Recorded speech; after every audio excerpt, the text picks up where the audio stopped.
Assalamualaikum warahmatullahi wabarakatuh. Selamat petang semua. Selamat petang semua pelajar-pelajar darjah 3 Syafi'i. Okey, hari ini merupakan pelajaran hari pertama. Kita belajar secara bersemuka melalui alam maya. Okey, baik. Hari ini saya akan ajak awak mata pelajaran ibadat. Ni kitab dia. Tapi tak ada pada awak. Kenapa? Sebab belum dapat lagi. Okey, baik. Tajuk pertama lah kita terus Untuk tajuk pertama kita iaitu pelajaran hadas. Pernah dengar tak hadas? Tengok gambar ni. Murid budak ni keluar daripada mana ni? Ni keluar daripada tandas. Bila pergi tandas buat apa? Biasanya pergi buang air kecil ataupun air besar. Jadi murid ni dia sedang berhadas. Okey, apa tu hadas? Ataupun pernah dengar tak? Kalau orang nak sentuh Al-Quran, dia cakap kalau tak ada jangan pegang Al-Quran sebab tak ada wudu. Tu sebab kenapa? Itulah sebabnya dia sedang berhadas. Okey, kita tengok ni. Ni pelajaran pertama, tengok gambar dulu. Okay, sekarang kita masuk pengertian apa itu hadas. Okey. Lihat kat sini, pengertian hadas artinya keadaan yang tidak suci pada diri seseorang yang menyebabkan ibadat tertentu seperti solat, tawaf, menyentuh dan membawa Al-Quran tidak sah dilakukan. Okey, maksudnya macam mana? Okey, maknanya diri seorang tu, keadaan tu maknanya diri orang tu tak suci. Bila tak suci, dia tak boleh menyebabkan kalau dia nak buat ibadat macam sembahyang, tak boleh. Tak sah. Tak sah. Kenapa? Sebab dia sedang berhadas. Contohnya ibadat yang tertentu ni, solat, tawaf, nak pegang Al-Quran macam saya cakap tadi. Kan kalau orang tu tak ada tak ada wuduk tadi tu, dia sedang berhadas, dia tak boleh pegang Al-Quran. Okey, jadi ini pengertian hadas. Poin pertama, awak kena ingat, hadas tu maksudnya keadaan tak suci pada diri seseorang. Itu yang pertama. Yang kedua, yang boleh menyebabkan ibadat dia yang tertentu, contohnya macam solat, tidak sah kalau nak buat. Orang kalau tak ada, maksudnya sedang berhadas, kalau dia sembahyang, tak sah lah sembahyang dia. Kalau dia pegang atau sentuh atau pegang Al-Quran pun tak boleh lah. Jadi dia kena buatlah untuk melakukan ibadat tertentu tu, dia kena ambil wuduk. Ataupun kalau satu lagi, dia kena mandi wajib. Tu nanti saya akan ajar. Okey, sekarang ni kita nak tahu. Ni dah boleh faham ke tak faham ni? Saya ulang balik semula. Maksud hadas tadi, keadaan tidak suci. Satu, pada siapa? Pada diri kita. Yang menyebabkan ibadat kita tak sah. Hadas tak suci. Kalau kita berhadas, kita tak sah untuk melakukan sesuatu ibadat tu. Okey, sekarang ni kita nak masuk yang kedua pula. Ni harap faham lah ni. Okey, yang kedua, apa beza hadas dengan najis? Apa beza hadas dengan najis? Lihat kat sini dululah.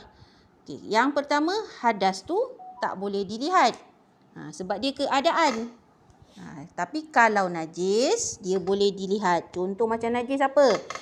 Contohnya darah. Darah tu kan dapat. Kita boleh lihat. Tapi kalau hadas, kita tak boleh nampak. Jadi kalau itu beza yang pertama. Hadas, dia tak boleh dilihat. Tapi kalau najis, boleh dilihat. Okey. Faham kat sini? Okey, yang kedua kita masuk kat dua. Yang kedua, apa beza hadas dengan najis? Kalau yang pertama, hadas tu macam mana? Dia hanya boleh disucikan dengan berwuduk atau mandi wajib atau bertayamum kalau tak ada air, jika tiada air. Jadi hadas ni kalau kita nak bersuci, menyucikan diri kita ni, kita kena ambil wuduk. Ataupun kita mandi wajib. Itu bezalah. Kalau orang hadas kecil, dia kena berwuduk. Kalau orang yang berhadas besar, dia kena mandi wajib. Bila contohnya nak pegang Al-Quran tadi, macam tadi ada gambar tadi kat atas tu kan. Dia keluar daripada bilik air. Ni gambar ni.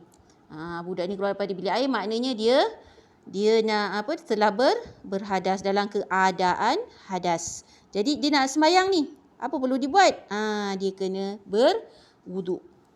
Itu yang pertama. Ataupun mandi wajib ni kalau orang yang berhadas besar. Nanti kita akan belajar nanti ni. Hadas kecil, hadas besar ni. Mandi wajib ni contohnya kalau orang perempuan yang keluar darah haid. Dia kena mandi wajib. Dah habis darah haidnya. Dia kenalah mandi wajib untuk menunaikan solat. Kalau tak mandi wajib, dia sembahyang, maka sembahyangnya tidak sah. Okey, itu yang pertama. Seterusnya tadi ataupun bertayamum. Tayamum ni kalau tak ada air. Sama ada kalau hadas kecil, hadas besar. Kalau tak ada air, maka boleh bertayamum jika tiada air. Okey, jadi lihat kat sini bezanya. Yang pertama tadi, yang hadas ni tadi disucikan dengan wuduk, mandi wajib atau tayamum. Itu kena ingat.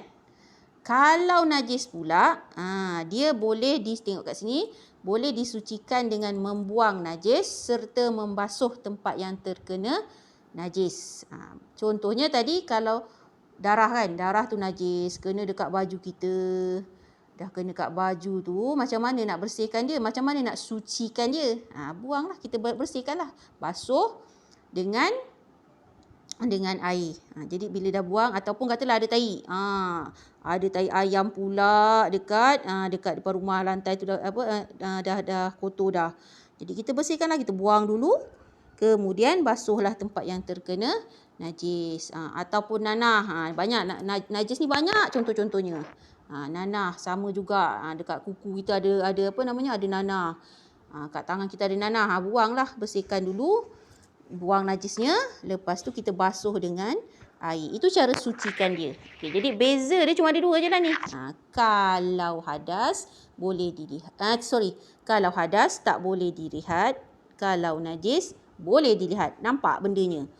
Satu lagi cara nak sucikan dia. Perbezaan dia, kalau hadas disucikan dengan wuduk, mandi wajib atau tayamum. Kalau najis disucikan dengan kita buang najis tersebut dan kita basuh dengan tempat yang kena najis tu dengan air. Okey, itu beza dia. Jadi saya ajar hari ni dia itu je. Tak payah banyak-banyak. Jadi kena ingat. Yang pertama tadi apa makna? Hadas. Ingat baik semula kita masuk ni dua je saja. Dua perkara ni yang saya ajar, dua benda ni. Satu iaitu hadas, apa erti hadas? Keadaan tak suci. Yang menyebabkan kalau kita buat ibadat kita tak sah. Dan yang kedua, beza hadas dengan najis. Boleh faham tak ni? Harap faham dah ya. Okey, jadi nanti cikgu akan bagi latihan. Awak kena buat, tulis dekat dalam kertas A4. Contoh macam ini, kertas A4 ni. Tulis yang cantik. Lepas tu nanti dah siap, nanti saya bagi soalannya, kemudian awak salin, tulis, lepas tu hantar dekat cikgu. PM tepilah. Okey. Itu saja untuk hari ini semua. Assalamualaikum.